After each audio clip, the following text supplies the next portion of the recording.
एक ज़माने में मुतनव्वे मखलूक़ात से भरे सरसब्ज़ जंगल में फेलिक्स नामी एक अक्लमंद और चालाक लूमड़ी और कलारा नाम का एक चालाक कौवा रहता था। वो अपनी ज़हानत और ज़हानत के लिए मशहूर थे, लेकिन उनकी शख्सियत बिल्कुल मुख्तलिफ थी। एक धूप वाली सुबह जैसे ही जंगल जिंदगी के साथ बेदार हुआ, फेलिक्स ने देखा कि कलारा एक शाख पर बैठी है, अपनी चोंच में पनीर का एक चमकदार टुकड़ा पकड़े हुए है। पनीर की खुशबू हुआ भर गई और इसे देखकर लूमड़ी के मुंह में पानी आ गया। फेलिक्स धोखा दही का माहिर होने के नाते अपने लिए पनीर हासिल करने का मंसूबा बनाया। वो दोस्ताना चेहरा रखते हुए कौवे के करीब पहुंचा और कहा, सुबह बखैर प्यारी कलारा। आज मैं आपके खूबसूरत पंखों और दिलकश मौजूदगी की तारीफ करने के सिवा कुछ नहीं कर सका।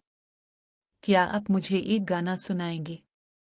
कलारा लूमड़ी की तारीफों से खुश होकर अपनी सलाहियतों को जाहिर करने के लिए बेचैन थी। उसने गाने के लिए अपनी चोंच खोली, लेकिन जैसे ही उसने किया, पनीर उसकी चोंच से फिसलकर फेलिक्स के मुंतज़िर जबड़ों में जा गिरा। चालाक लूमड़ी ने जल्दी से पनीर को घेर लिया, जिससे कलारा हैरान रह गई। इसे एहसास हुआ कि इसके एतमाद और कमजोरी का फायदा उठाया गया है और उसने नदामत का गहरा एहसास महसूस किया। दिन गुजरते गए और कलारा लूमड़ी के फरेब की तलखियात को दूर ना कर सकी।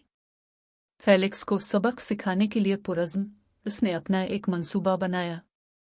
एक दिन कलारा ने देखा कि फेलिक्स एक दरख्त के पास सर उठाए घूम रहा है, साथ ही जानवरों के एक गिरोह के सामने अपनी होशियारी पर फख्र कर रहा है। कलारा नीचे ओढ़कर उसके ऊपर एक शाख पर बैठी। उसकी चोंच में एक शानदार सुनहरी ताज था। हेलो प्यारे फेलिक्स, क्लारा ने पुकारा। इसकी आवाज़ में मिठास थी। मुझे ये कहना ज़रूरी है, आपकी चालाकी की शोहरत अब से पहले है। मैं इस खूबसूरत ताज को हासिल करने में मदद नहीं कर सकता था और मैंने सोचा अब से बेहतर कौन उसकी अज़मत की तारीफ करे। सुनहरी ताज को देखकर फेलिक्स की आंखें ख्वाहिश से चमक उठी।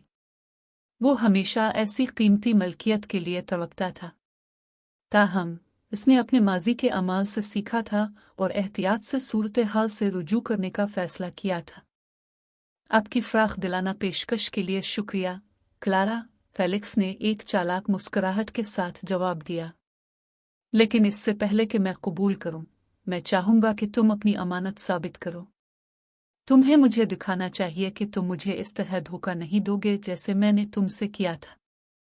क्लारा लूमड़ी के शकूक को समझ गई और उसने इसके दिल को छू लिया जो उसने अपने पिछले अमाल से सीखा था। उसने नरमी से सोने का ताज करीबी शाख पर रखा और कहा, फेलिक्स, मैं आपकी हिचकिचाहट को समझती हूँ। मेरा आपको धोखा देने का कोई इरादा नहीं है। अगर आप दूसरों से इंसाफ और ईमानदारी से पेश आने का वादा करते हैं तो ये ताज आपका है। फेलिक्स क्लारा की पेशकश के वज़न को समझते हुए इसके माजी के अमाल और उसकी वजह से होने वाले दर्द की अक्कासी करता है। इसने अपने आप से और क्लारा से एक पुख्ता वादा किया, मैं बेहतर करूंगा। मैं अपनी अक्ल और ज़हानत का इस्तेमाल दूसरों को धोखा देने के बजाय उनकी मदद के लिए करूंगा। फेलिक्स के मुखलिसाना अल्फाज से मुतासिर होकर क्लारा खूबसूरती से सुनहरी ताज को पीछे छोड़कर उड़ गई। फेलिक्स ने एतमाद, दियानतदारी और दूसरों के साथ एहतराम के साथ पेश आने की अहमियत सीखी। इस दिन से आगे उसने जंगल में खुशी और इत्तेहाद लाने के लिए अपनी चालाकी का इस्तेमाल किया। जंगल के जानवरों ने फेलिक्स की तब्दीली को तारीफ के साथ देखा और उसके दिल की तब्दीली से मुतासिर हुए। उन्होंने महसूस किया कि मुखलसी और ज़ाती तरक्की हर एक के लिए मुमकिन है, चाहे उनकी माजी की गलतियां क्यों ना हों। और इस तरह फेलिक्स दी लूमड़ी और क्लारा दी कौवा की कहानी एक अफसाना बन गई जो पूरे जंगल में शेयर की गई थी, जो नस्लों को मुआफ़ी की ताकत, दूसरे मौक़े और नजात की तब्दीली की नौयत के बारे में सिखाती है।